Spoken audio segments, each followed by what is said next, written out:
नमस्कार, मैं खुशबू यादव और आप देख रहे हैं BNY न्यूज। एक नई आवाज, एक नई पहचान। हम प्रदेश और देश की सभी खबरों से आपको रूबरू कराते हुए इसी सिलसिले में आगे बढ़ते हैं और देखते हैं कि आज की खबर में क्या कुछ है।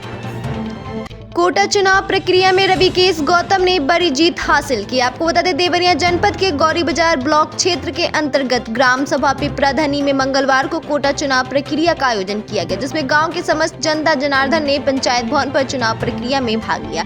कोटा चुनाव प्रक्रिया में 2 प्रत्याशियों ने आवेदन किया था। अंगद कुमार पुत्र उदयभान व रविकेश गौतम पुत्र त्रिवेणी प्रसाद ने आवेदन किया था, जिसमें रविकेश गौतम के पक्ष में भारी संख्या में लोग मौजूद रहे। वहीं अंगद कुमार ने आवेदन देकर फिर अपना आवेदन वापस मांगने लगे और कोटा चुनाव मैदान से बाहर चले गए। वहीं अधिकारियों ने कोटा चुनाव प्रक्रिया में रविकेश गौतम के पक्ष में भारी संख्या देखने की वजह से रविकेश गौतम को विजयी घोषित कर दिया। वहीं अंगद कुमार के पक्ष में जनता नहीं होने की वजह से उनको हार का सामना करना पड़ा।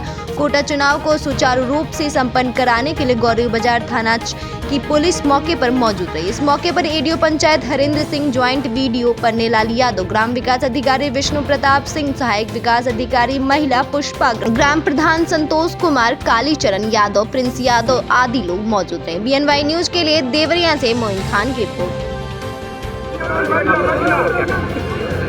उप जिला अधिकारी महोदय देवरिया सदर के आदेश के अनुक्रम में आज ग्राम पंचायत पिपराधनी में रिक्त कोटे के दुकान के चयन के लिए ग्राम पंचायत की खुली बैठक आयोजित की गई थी। इस बैठक में उपस्थित सभी सदस्यों ने अपना बहुमत से जो आवेदन आए थे, 2 आवेदन प्राप्त हुआ था, लेकिन रविकेश गौतम के पक्ष में सर्वसम्मत से सभी लोगों ने अपना समर्थन दिया है।